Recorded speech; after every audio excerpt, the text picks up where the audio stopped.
Priatelia, vedci hovoria, že nič není rýchlejšie vo vesmíre, jak svetlo. Nepoznajú moju ženu. Minule ju zastavil policajt a hovorí jej: pani vodička, viete mi povedať, akého priestupku ste sa dopustila?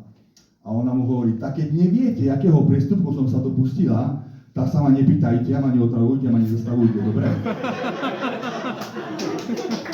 A on jej nedal sa, hovorí: pani, ste prekročila maximálnu rýchlosť 90 km za hodinu.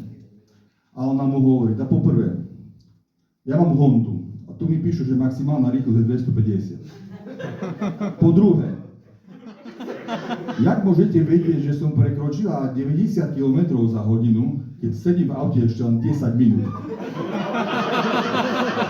Počkajte, 12. Vidíte, ak ma zdržiavate? Jeho obarilo, ale nedal sa, hovorí: pani vodička, hovoríte z cesty.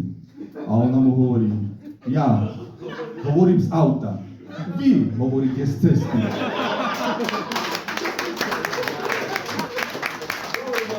Tak sa mi uhnite, bo vám prídem po topanočke a vám ospiekam tú vašu košeľu do kavových zrn.